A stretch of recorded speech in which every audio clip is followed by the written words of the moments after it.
오늘은 출애굽기 강의 34번째 시간인데요. 나를 지키는 근본 마음이라는 제목으로 말씀을 나눠보겠습니다. 우리는 지금까지 10계명을 이렇게 살펴보고 있는데요. 오늘은 이제 드디어 마지막 계명인 10번째 계명에 섰습니다.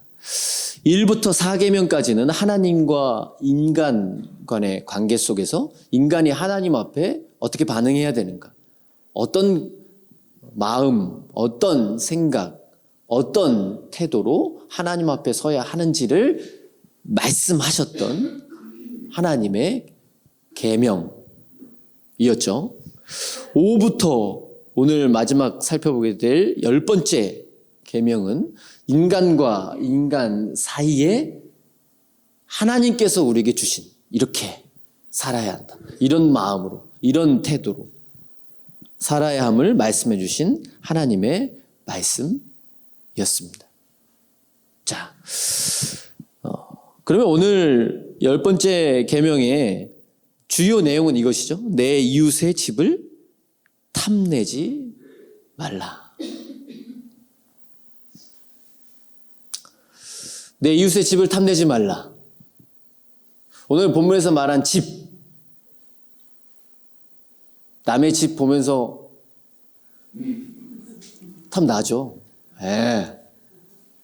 저는 일산을 들어올 때마다, 어디 이렇게 갔다가 일산을 들어올 때마다 우뚝 솟아있는 YCT를 바라보면서 탐내기도 하는 것 같습니다. 내 이웃의 집을 탐내지 말라. 여기서 집은요, 우리가 생각하는 건물, 이걸 가리키는 게 아니라 그 집안에 속해 있는 모든 것이라고 하는 의미를 가지고 있는데, 그렇다면 어떤 의미인지 우리가 먼저 또 살펴봐야 되겠죠. 탐내다라고 하는 히브리어는 하마드라고 하는 단어를 씁니다.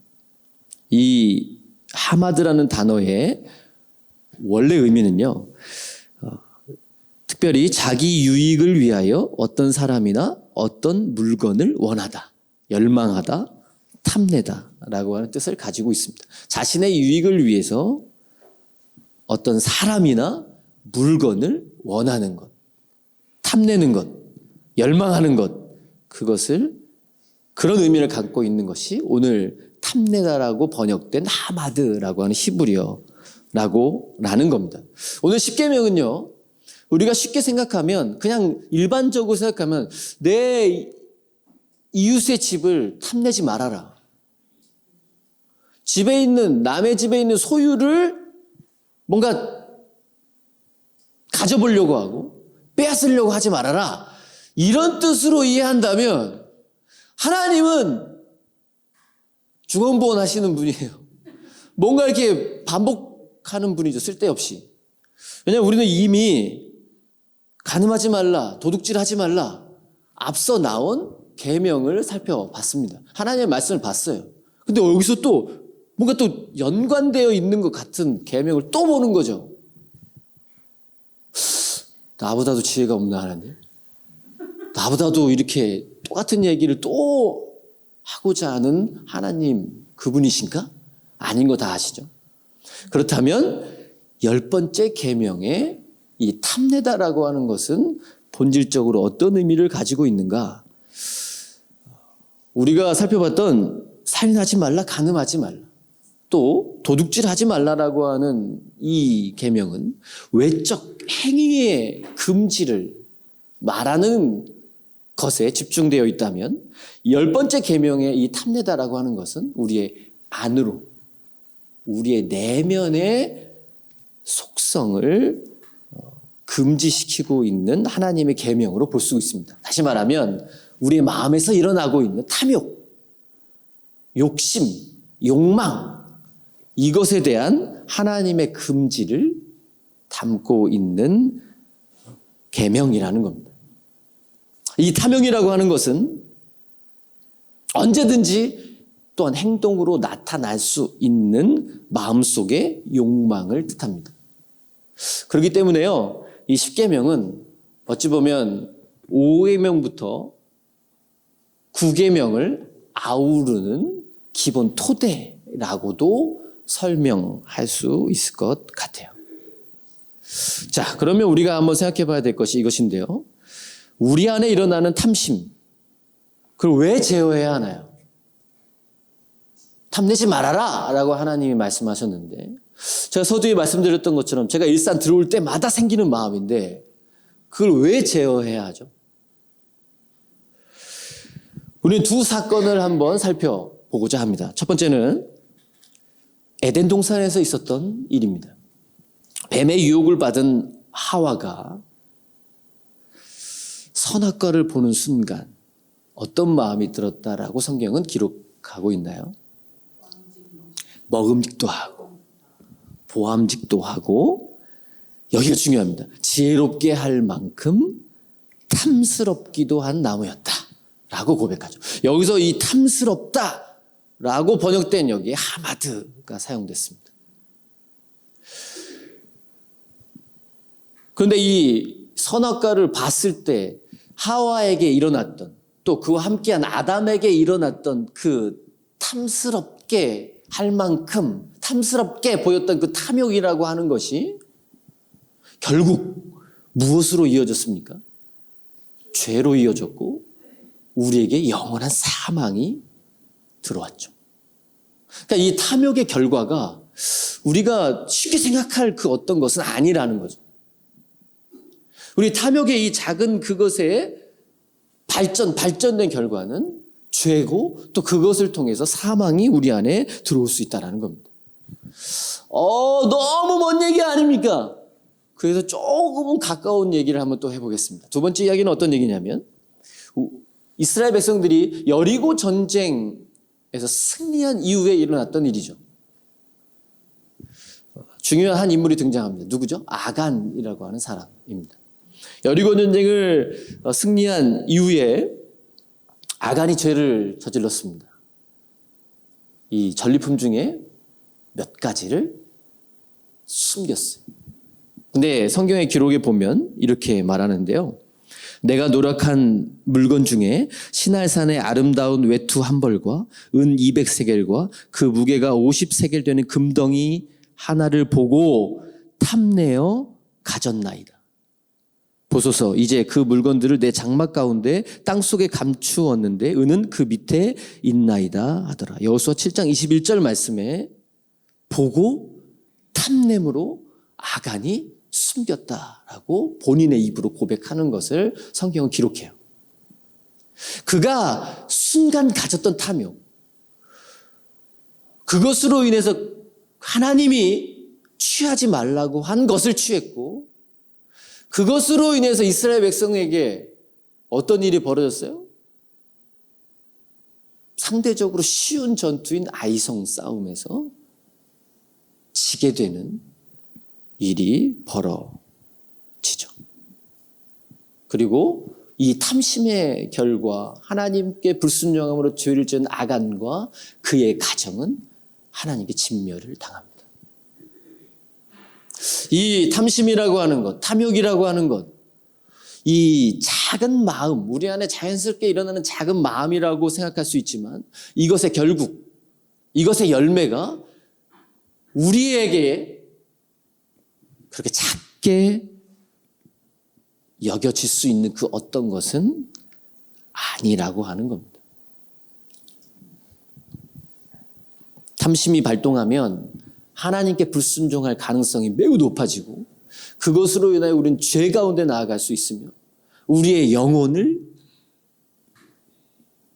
죽게 할 수 있다는 거예요. 뭐가요? 탐심이요. 그래서 그것을 제어해야 한다라고 하나님은 말씀하고 있는 겁니다. 자, 그런데 쉬워요? 쉽나요? 네. 제가 일산에만 주구장창 살고 우리 사택에만 머물고 있고 교회에만 머물러 있으면 탐심이 덜할 것 같은데 어딜 나가야 돼요. 그러면 또 보여, YCT. 그래서 또 저에게 이 탐심이 또 올라오는 거죠. 나도 저런 뷰와 그래서 한번 살아보고 싶다. 이런 마음이 제게도 있거든요. 근데 이게 탐심을 제어하는 것이 어려워요. 다 동의하시죠? 왜 어렵냐? 첫 번째 이유는요. 이 탐심, 이 욕망이라고 하는 건 인간의 본성입니다. 본성이에요. 다 있는 거예요. 그래서 제어하기가 어려워요. 많은 설교자들이 욕심을 제어해야 됩니다. 욕망에서 벗어나십시오. 막 얘기하지만 그 설교자가 내려오자마자 욕망합니다. 또 많은 사람들이 그 많은 설교를 듣지만 제어하지 못하며 살아가요. 그게 현 주소예요. 우리의 본성이기 때문에. 많은 정치인들이 이런 얘기도 합니다. 나는 마음을 비웠다. 나라를 위해서 정직하게 일하기로 마음을 잡았다. 권력 한번 잡아주세요. 권력 한번 줘보세요. 금세 달라지죠. 사람이 만족하고 그 어떤 것에 대한 탐욕을 품지 않을 수 있다라고 자신 있게 말할 수 있는 사람 아무도 없어요. 모두가 다 가지고 있는 본성이기 때문입니다. 기독교인이면서 가장 이렇게 많은 부를 차지했던 역사 속에 존재했던 한 사람이라고 말한다면 록펠러라고 하는 사람이 있을 것 같습니다. 그 사람에게 기자가 질문했습니다. 당신은 얼마나 더 벌면 만족할 수 있을 것 같습니까? 유명한 답을 했다고 그래요. 지금까지 회자되는 조금만 더 라고 답했다고 그래요. 조금만 더 가져야 나는 더 만족할 수 있을 것 같다. 사람이 뭐 얼마나 더 이렇게 주면 만족할 수 있을까요? 얼마나 더 가지면 만족할 수 있을까요? 만족이 없는 것 같아요. 우리 인간의 본성 자체가 조금만 더 많이, 조금만 더 높이, 조금만 더 좋은 거에 대한 탐욕이 자연스럽게 생겨나는 존재라는 거예요. 그래서 우리 조상들은 그래서 이렇게까지 얘기한 것 같습니다. 견물생심이라고. 보면 일어나요. 안 봤으면 모를까. 봤기 때문에 생겨날 수밖에 없는 마음이라는 겁니다. 탐심을 제어하라고 말씀하는데 왜 제어하기 어려우냐? 두 번째 이유는요. 우리가 살아가는 이 사회가 우리를 어떤 가치 속에 내모냐면 상대적 가치 속에 내모는 사회이기 때문에 우리는 탐심을 제어하기가 어렵습니다. 오늘 성경 말씀을 잘 보시면 탐내지 말아라 라고 하나님이 말씀하신 게 아니고 내 이웃의 집을 탐내지 말아라. 내 이웃의 집을 탐내지 말아라고 말했습니다. 그건 어떤 것을 말할까요? 인간이 가지고 있는 욕망, 인간이 가지고 있는 탐심이라고 하는 것의 근본적인 성격은 뭐냐면 사회적인 관계 안에서의 탐심입니다. 더 쉽게 얘기하면요. 비교에 의한 탐심이라는 거예요. 우리가 같은 돈을, 같은 그 어떤 물건을, 같은 그 어떤을 가지게 됐을 때, 소유하게 됐을 때 어떤 때는 되게 기쁘고 또 어떤 때는 좌절하기도 합니다. 왜 그럴까요? 우리의 생각 속에 비교의 대상인 누군가가 항상 존재해요. 그래서 나보다 덜 가진 자와 비교할 때는 할렐루야. 그런데 나보다 좀 더 가진 자와 비교했을 때는 아유 주여. 이 상대적인 비교의 가치에서 자유하기가 우리가 어려워요. 왜냐하면 우리가 사는 사회 자체가 그런 가치관 속에서 살아가고 있다라는 거죠. 철학자 자크 라캉이라는 사람은요, 이것을 그래서 이렇게 표현했다고 합니다. 인간은 타자의 욕망을 욕망한다.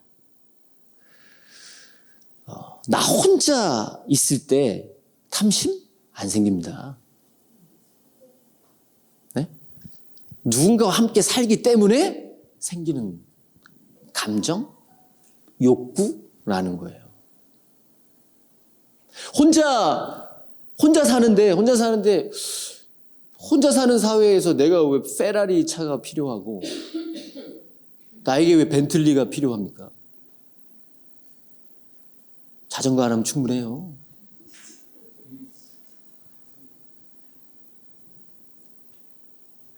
두 다리면 충분해요.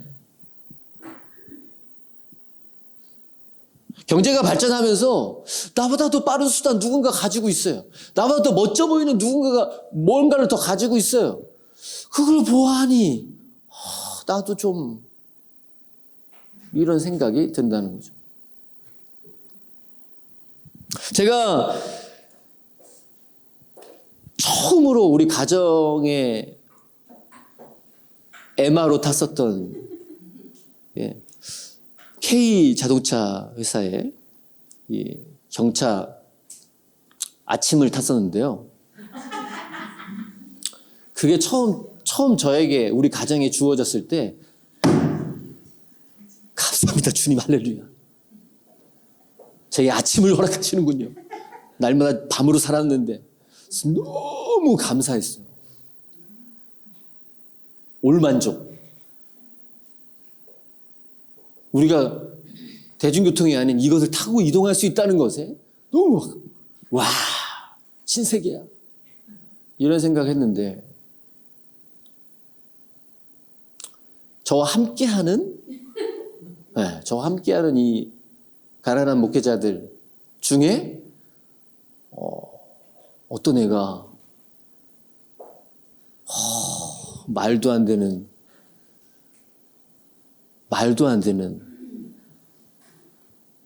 아반 이거를 타고 온 거예요. 진짜 전도사가 어디서 아반냐? 제 마음속에 그 친구를 저주하고 나는 왜 아침밖에 타지 못하느냐? 이런 마음이 스멀스멀 막 올라옵니다. 쟤보다 한 급 위 내가 타야 돼.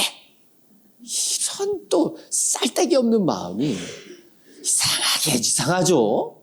안 생겼으면 좋겠고 또 그거로부터 좀 자유했으면 좋겠는데 이상하게 생겨나요. 이상하게.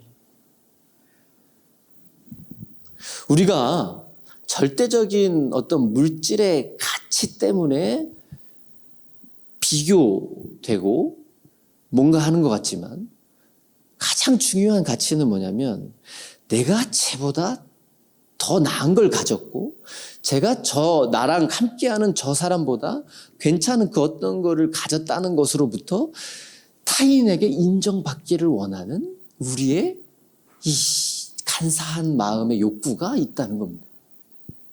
그것 때문에 우리는 탐욕으로부터 자유하기가 참 어려워요.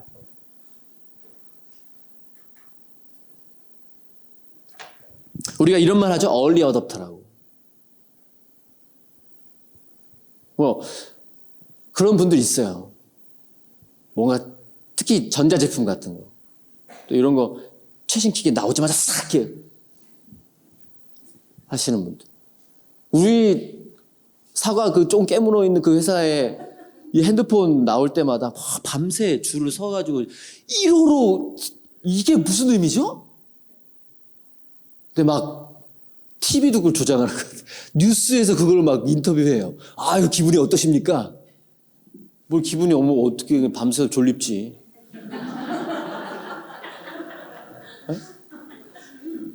세상의 가치관 가장 먼저 습득했다라는 것에 대한 어떤 가치를 부여해요. 근데 그거 생각해 보셨어요? early adopter라고 하는 이 말 자체에 이 근본적 개념에 뭐가 들어있냐면 너보다 내가 빨리가 들어있어요. 사회를 이뤘기 때문에 그런 말도 생겨났다는 겁니다. 혼자 있으면 생기지 않을 욕망이에요. 내가 홀로 산다면 네가 먼저 습득하든지 말든지 아무런 의미 없어요. 함께 살고 있기 때문에 내가 쟤들보다 먼저 이걸 사용했고 내가 저 사람보다 더 비싼 그걸 내가 사용하고 있고 이것에 대한 만족을 추구하려고 하는 우리의 욕구가 있다라는 겁니다.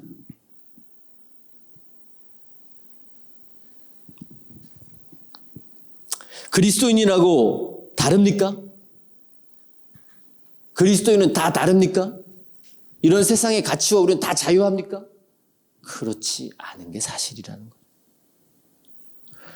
우리의 가정을 살펴보시고 또 우리가 신앙생활을 하는 교회를 살펴보시고 또 우리 일터에서의 삶을 들여다보세요.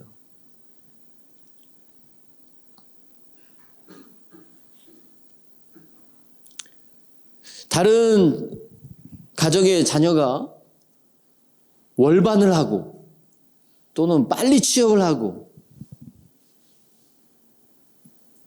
또는 연봉이 센 회사에 들어가고 근데 우리 창자가 왜 뒤틀리죠?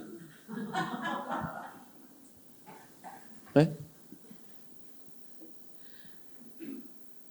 왜 배가 아프죠? 왜 부럽다라고 하는 마음이 생기죠? 그게 단가요?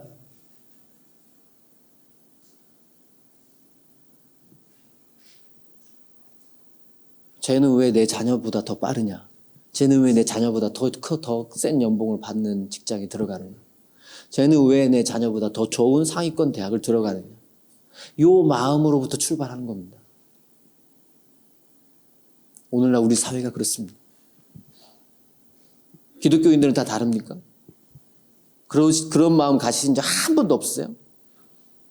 한 번도 없으세요? 되게 유치한 발상이지만 우리 주아가 이 또래들 사이에서 약간 키 크는 속도가 빠른 축에 속합니다. 네. 그런데 학교를 제가 월요일마다 아침마다 데려다 주는데 손잡고 막 이렇게 되는데 안녕? 인사하는 애 중에 한 거 보니까 6학년인 줄 알았어. 큰 애가 딱 있는 거예요. 근데 이런 마음 무슨 마음이죠? 아쉬워 괜히. 왜죠? 진짜 이게 인간의 마음이 너무 진짜 얇아. 진짜 말도 안 되는 것 가지고 비교해요. 제가 진짜 말도 안 되는 유치한 예를 들어도 죄송한데 우리가 진학을 앞두고 있고 또는 취업을 앞두고 있고 막 이런 본인의 자녀의 입장에서 생각해 보세요. 계속 우리의 마음에 그런 마음이 있었거든요. 근데 세상이 그걸 조장해요. 그게 로마서 12장에 말하는 세상의 풍조입니다. 우리가 자연스럽게 휩쓸릴 수밖에 없는 우리의 자연스러운 인간의 본성이기 때문에 또 우리가 살아가야 하는 이 삶의 터전이 상대적 가치관 속에 내몰리는 사회이기 때문에 우리는 이 탐심이라고 하는 걸 제어하기 어렵습니다. 자, 그러면 우리는 이 질문에 이제 본격적으로 들어가야 되죠. 그럼 탐심을 제어하라고 하나님이 말씀하셨는데 탐심을 갖지 말라라고 말씀하셨는데 이걸 진짜 제어할 수 있는 방법은 무엇일까요? 어떻게 제어할 수 있을까요? 오늘은 먼저 툭 던져놓고 시작하겠습니다. 그 유일한 방법은요, 가장 우리에게 힘든 것이라고 할 수 있는 자족함입니다. 자, 근데 이 자족함에 대해서 우리가 조금 현실적이고 우리의 삶에 좀 더 깊이 적용하고 또 부딪혀 보기 위해서 우리 성경 말씀으로부터 한번 출발해 보겠습니다. 잠언 30장 8절에서 9절 말씀인데 화면으로 함께 보겠습니다. 잠언 30장 8절에서 9절 말씀 함께 읽겠습니다. 곧 헛된 것과 거짓말을 내게서 멀리 하옵시며 나를 가난하게도 마옵시고 부하게도 마옵시고 오직 필요한 양식으로 나를 먹이시옵소서. 혹 내가 배불러서 하나님을 모른다 여호와가 누구냐 할까 하오며 혹 내가 가난하여 도둑질하고 내 하나님의 이름을 욕되게 할까 두려워. 아멘. 잠언 30장 8절 9절 말씀. 이 잠언 기자는 이렇게 말합니다. 이렇게 기도해요. 나를 가난하게도 마옵시고 부하게도 마옵시고. 이게 좋은 말이긴 한데 한번 더 생각해 보시죠. 가난하지도 않고 부하지도 않는 것의 기준은 뭡니까? 얼만큼 드리면 가난하지도 않고 부하지도 않는 거예요. 기준이 다 다르거든요. 어떤 분은 가난하지도 않고 부하지도 않은 것이 1년에 한 3번은 해외여행 다녀와야 되고 이런 기준으로 얘기해요. 또 어떤 분들은 정말 낮은 기준에서 말씀하시기도 하고. 과연 이 기준은 뭐냐라는 거죠. 그 뒷말은 더 가관입니다. 오직 필요한 양식으로 나를 먹이시옵소서. 필요한 만큼이 얼만큼이에요? 여기 계신 우리 집사님들과 권사님들은 워낙 작게 드시니까 우리 집사님과 권사님들의 기준에 의하면 요만큼이야. 예? 요만큼 3번. 근데 저와 같은 이 식탐이 많은 사람에게는 막 이만큼 먹어야 되거든요. 제 식탐이 있어 보여요? 식탐이 있어 보여요? 제가 이 식탐에 되게 확실한 예화가 있는데 제가 군 생활할 때요. 병장 때입니다. 제가 배고픈 이등병 때 그런 거 아니에요. 배부른 병장 때 막 훈련 가운데 이 야식으로 뭐가 나왔냐면 붕어 싸먹고 2개. 붕어 싸먹고 2개씩. 근데 제가 그날 장염이 걸렸어요. 그래서 아침부터 아무것도 못 먹고 막 샤샤 이렇게 하던 데인데 그냥 먹었습니다. 그게 너무 먹고 싶어가지고.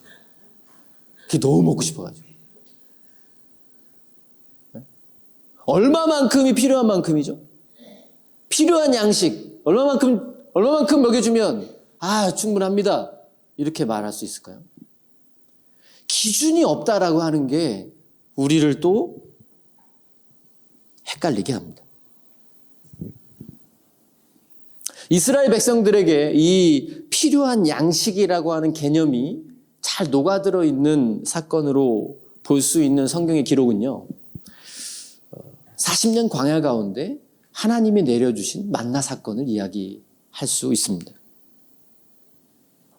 하나님께서 매일같이 내려주셨던 만나.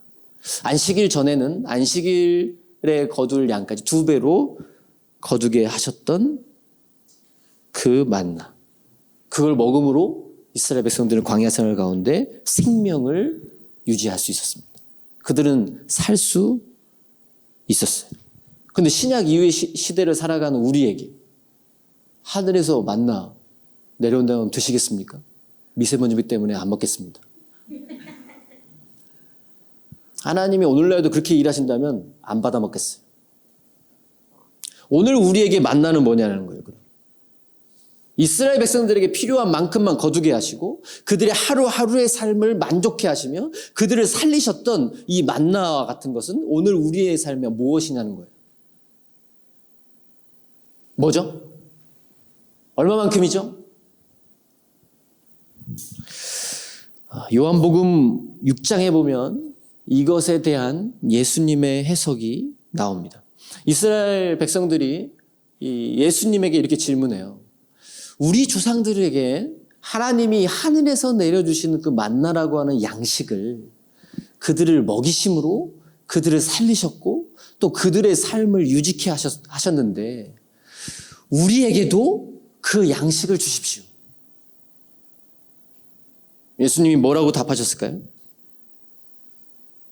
요한복음 6장 51절에 보면 내가 하늘에서 내려온 살아있는 떡이다 라고 말씀하시죠. 그리고 사람이 이 떡을 먹으면 영생하리라 라고 말씀했습니다. 우리가 탐심을 제어할 수 있는 방법은 자족하는 것인데 우리가 자족할 수 있는 유일한 근원은 어디에 있냐면 주님께 있습니다. 우리를 영원히 살리실 수 있고 우리에게 하늘의 떡 되신 예수님이 아니고서는 그 어떤 것으로도 뭐 100을 주고 1000을 주고 10,000을 주고 억을 주고 조를 줘도 만족이 없는 게 우리의 인간의 본성입니다. 유일한 자족의 능력은 주님께 있습니다. 그것을 안 사도 바울이 이렇게 말하죠. 내게 능력 주시는 자 안에서 내가 모든 것을 할 수 있느니라. 빌립보서 말씀인데 그 말씀의 요지는 뭐예요? 빌립보 교회 성도들이 사도 바울에게 전하던 그 헌금들, 당신 사역할 때 쓰라고 헌금했던 그 재정들. 근데 당신들이 내게 헌금을 많이 줘서 내가 부유할 때나, 당신들이 내게 보낼 수 없어서 내가 정말 쪼들리며 빈곤한 상태에 있을 때나, 나는 그 양 사이드의 어느 때에도 나는 흔들리지 않고 하나님의 사역을 끝까지 감당할 수 있는 힘이 내게 있다. 왜요? 주님께로부터 그 만족할 수 있는 일체의 비결을 배웠다라고 사도 바울이 말하죠. 정량화할 수 있는 건 아무것도 없습니다. 이만큼 주시면 만족하겠습니다. 몇 평 정도 주시면 행복하게 죽을 때까지 살 수 있겠습니다. 얼마만큼 또 어떤 차를 이렇게 수치화하고 정량화할 수 없는 게 우리의 탐욕이에요. 우리의 마음이에요. 성경이 하나님이 주신 유일한 비결은 뭐냐면 주님 안에 그 자족의 비결이 있다라는 겁니다. 하나님 안에 있을 때 이 탐심을 제어할 수 있는 유일한 힘이 생긴다라고 말씀합니다. 하나님 안에 있다라는 것. 그러면 주님께로부터 이 만족의, 자족의 일체의 비결을 배운다라고 하는 것. 그것은 어떤 의미입니까, 그럼? 그건 뭐죠, 도대체? 만족하게 하소서. 그럼 만족이 되는 거예요? 나 오늘 스테이크 먹고 싶은데 하나님 골뱅이로 만족하게 하소서. 그럼 만족이 되는 거예요? 아니요, 만족이 안 돼요. 그런 주문을 외운다고 만족이 되는 게 아니에요. 하나님께로부터, 주님께로부터 이 자족의 비결을 배운다라는 건 어떤 의미냐면요. 저는 이렇게 설명하고 싶습니다. 무엇이냐면 하나님이 내게 주신 사랑과 은혜를 잊지 않는 것이다. 왜냐하면 내가 받은 것이 얼마만큼인지 그것의 가치를 알면 내게 결여된 것에 의한 탐심이나 비교의식이나 이것들을 넘어설 힘이 생긴다라는 것이죠. 우리에게 허락된 하나님의 사랑, 은혜 얼마만큼이라고 기억하시고 깨닫고 붙잡고 살아가고 계신가요? 얼마만큼이라고 생각하세요? 정말 누가 봐도 많이 가진 어떤 크리스찬이 저는 하나님 주신 은혜, 하나님이 내게 허락하신 축복, 그것에 만족합니다. 너니까, 너님이니까. 그렇게 말할 가능성이 매우 높죠. 근데 우리는 이 시 앞에 그렇게 말하기는 어려울 것 같아요. 제가 한번 읽어드릴게요. 나 가진 재물 없으나, 나 남이 가진 지식 없으나, 나 남에게 있는 건강 있지 않으나, 나 남이 없는 것 있으니, 나 남이 못 본 것을 보았고, 나 남이 듣지 못한 음성을 들었고, 나 남이 받지 못한 사랑을 받았고, 나 남이 모르는 것 깨달았네. 공평하신 하나님이 나 남이 가진 건 나 없지만 공평하신 하나님이 나 남이 없는 것 갖게 하셨네. 전신마비를 앓고 있어서 말 한마디도 제대로 못하는 이 송영희 시인이 쓴 나라고 하는 시입니다. 뭔가 부유하고 많이 가진 사람이 얘기하면 저도 안 믿겠어요. 동의하기 어려워요. 그런데 이분이 하나님 앞에 진짜 이렇게 고백한다면, 진짜 하나님 때문에, 하나님 사랑 때문에, 하나님 은혜 때문에, 하나님이 내게 내어주신 예수님의 생명값 때문에 만족할 수 있는 건 아닐까요? 그 힘이 우리에게도 있을 수 있는 건 아닐까요? 믿음이 없어요. 믿음이 없어요. 우리 모두에게. 믿음이 없다고요. 제가 이 시를 읽어드리니까 피식 웃으셨죠? 또 극단적인 얘기하고 자빠졌네. 극단적인 얘기일까요? 이분 거짓말하며 사는 분일까요, 그럼? 연기하면서? 누구보다도 순수하고 진실된 분이라고 생각합니다. 그런데 이분의 삶과 비교하면 우린 진짜 할 말 없습니다. 우리는 진짜 매번 하나님한테 감사하며 살아야 될 사람들이에요.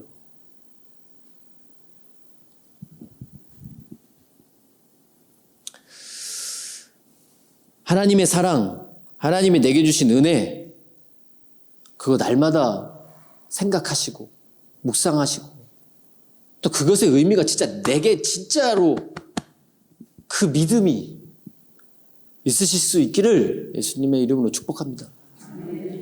정말 예수님의 말씀이 하나도 틀림이 없어요. 우리에게 이 겨자씨만한 믿음이 없어요. 단 한순간도 만족하며 살기가 어려워요. 정말 단 한순간도 만족하며 살기가 어려워요.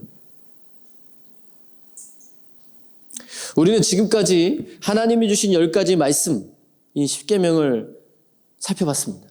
근데 이 십계명을 살펴보면서 저에게 떠나지 않는 의문이 있다면 그게 뭐냐면 우리가 다 지킬 수 없는 것 하나님도 아실 것 같고 저도 너무 잘 알고 근데 마음 아프게 마음 무겁게 왜 기록하셔서 또 왜 저는 목사로 만드셔서 이걸 또 설교해야만 할까?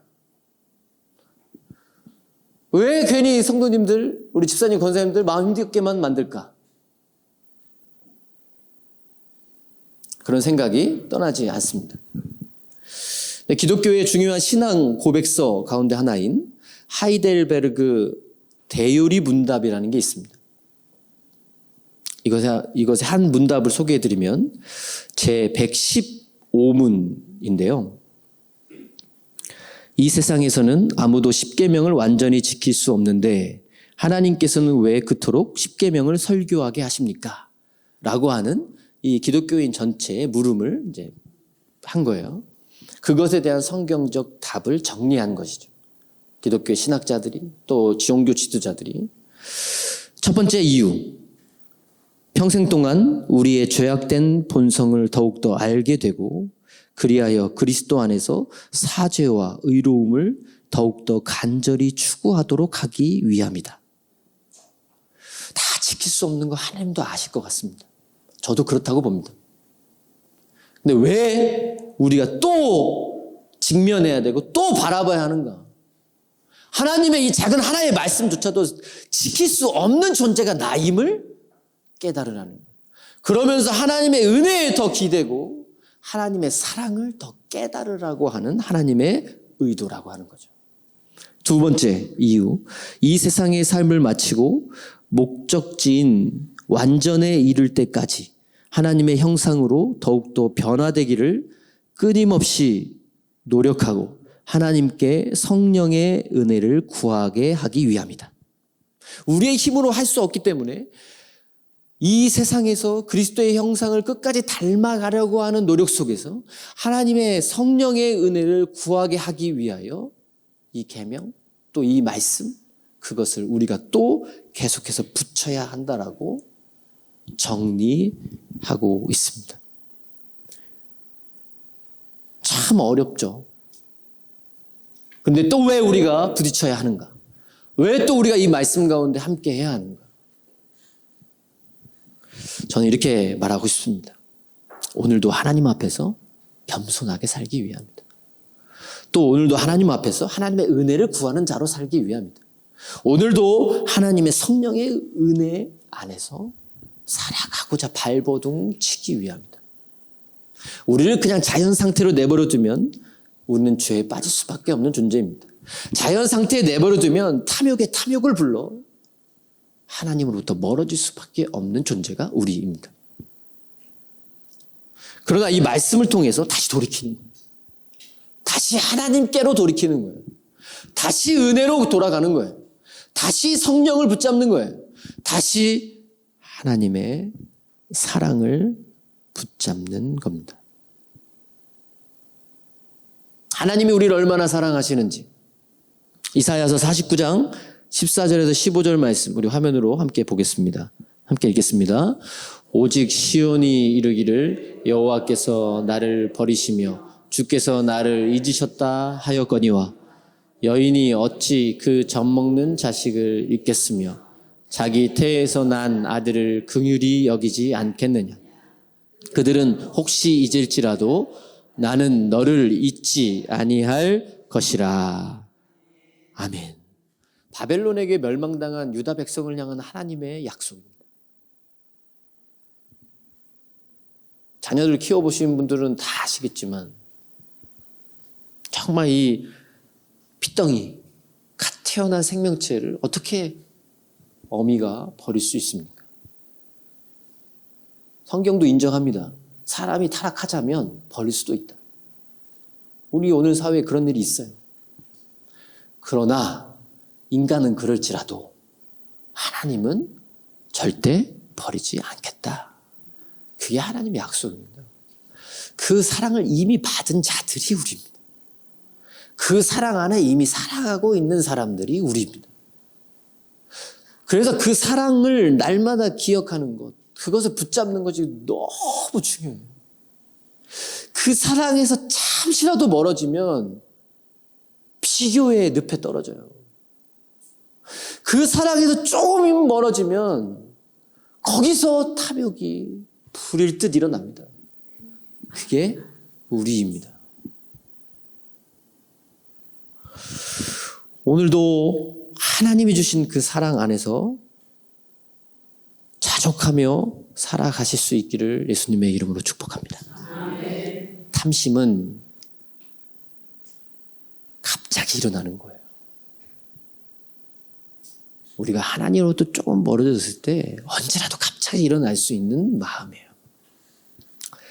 그 마음을 지키는 유일한 방법 나눴습니다. 하나님의 사랑과 은혜를 오늘도 기억하며 사는 것. 기도하겠습니다. 하나님 아버지,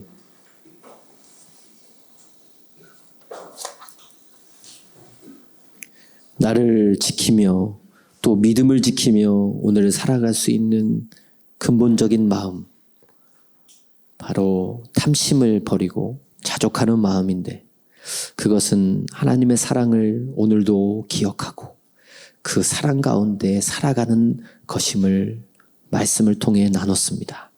하나님, 우리 가운데 그 마음이 있게 도와주시고 우리가 마음을 지키며 우리가 그 마음 가운데서 온전히 하나님 가운데 서고 하나님 안에 살아갈 수 있는 은혜를 부어 주시옵소서. 주님께서 그렇게 함께 하실 것을 믿으며 예수님의 이름으로 간절히 기도합니다. 아멘.